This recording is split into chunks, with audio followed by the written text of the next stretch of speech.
فرمایا کہ اس کے حضور استغفار کرو، وہ آسمان سے بارشیں نازل کرے گا، تمہیں بیٹے بھی دے گا، تمہیں مال بھی دے گا، لہلہاتے باغ بھی ہوں گے، چلتی نہریں بھی ہوں گی، معیشت کا پہیہ چل جائے گا اگر تم اللہ سے ڈرنے والے بن جاؤ گے۔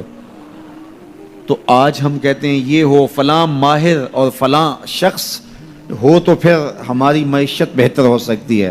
اللہ نے کہا استغفار کرنا سیکھ لو، میں تمہارے لیے رحمتوں کے دروازے کھول دوں گا، رحمتوں کے در کشادہ کر دوں گا، پیچیدگیاں ختم ہو جائیں گی، مشکلیں آسان ہونے لگیں گی اگر تم اللہ سے ڈرنا سیکھ جو، اس کے حضور استغفار کرنا سیکھ جو۔ اور اگر تم ایسا نہیں کرو گے تو تمہارے اوپر نیچے سے عذاب نازل ہوگا۔ وَهُوَ الْقَادِرُ، وہ اس بات پہ قادر ہے، ان یبعث علیکم عذاباً، کہ وہ تمہارے اوپر عذاب نازل کرے، تمہارے اوپر سے، تمہارے نیچے سے۔ اللہ اکبر۔ اوپر کا عذاب کیا ہے کہ آسمان سے پتھر برسیں، نیچے کا عذاب کیا ہے زلزلے آئیں، یا پھر زمین فصل دینا چھوڑ جائے، زمین بنجر ہو جائے، یہ نیچے کا عذاب ہے۔ حضرت عبداللہ ابن عباس رضی اللہ تعالیٰ عنہ فرماتے ہیں اوپر کا عذاب یہ ہے تمہارے حکمران نااہل ہوں، اور نیچے کا عذاب یہ ہے تمہاری اولادیں نافرمان ہو جائیں۔ یہ اوپر اور نیچے کا عذاب ہے جس میں تمہیں مبتلا کر دیا جاتا ہے۔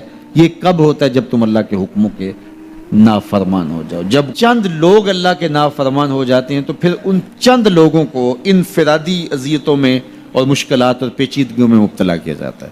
لیکن جب کوئی قوم من حیث المجموع اللہ کے حکموں کو توڑتی ہے اور اس کے حکام سے روح گردانی کرتی ہے تو پھر پوری قوم کو مشقتوں میں، اذیتوں میں، تکلیفوں میں مبتلا کر دیا جاتا ہے۔ اس کا علاج کیا بتایا؟ استغفار۔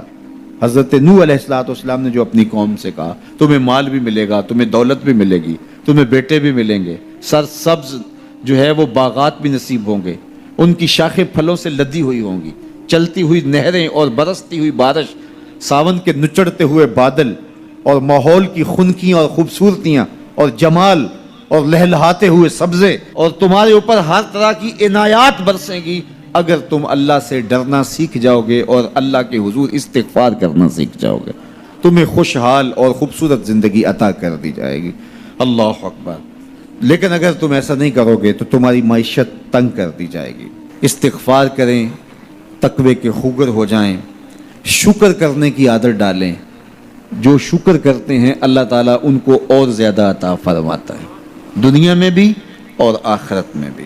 اس طرح دوسروں کی پریشانیاں دور کریں، اللہ آپ کی پریشانیاں دور کرے گا۔ بانٹنے کا مزاج پیدا کریں، آپ کے پاس جو بھی ہے بانٹ دیں، علم ہے تو بانٹیں، خوشیاں ہیں تو بانٹیں، آپ کے پاس دولت ہے تو لوگوں کے دکھ اس دولت سے دور کرنے کی کوشش کریں۔ جب آپ بانٹنا شروع کر دیں گے تو آپ کا رب آپ کو عطا کرنا شروع کر دے گا۔ یہ بات ہو نہیں سکتی کہ انسان کی زندگی میں مشکل نہ ہو۔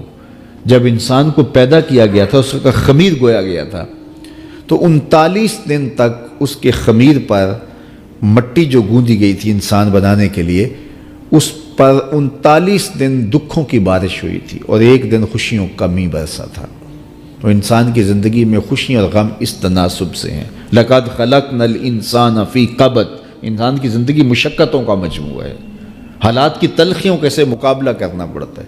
لیکن حالات مشکل ہو جائیں تو ان سے نکلنے کا راستہ کیا ہے؟ تو سنیے قرآن کیا کہتا ہے، وَمَن يَتَّقِ اللَّهَ يَجْعَلْ لَهُ مَخْرَجًا وَيَرْزُقْهُ مِنْ حَيْثُ لَا يَحْتَسِبُ۔ جو اللہ سے ڈرنے لگ جاتا ہے، تقوی اختیار کر لیتا ہے، تو پھر اللہ تعالیٰ جل شانہ اس کے لیے مخرج پیدا کر دیتا ہے، یعنی اس مصیبت سے نکلنے کے اللہ راستے دیتا ہے۔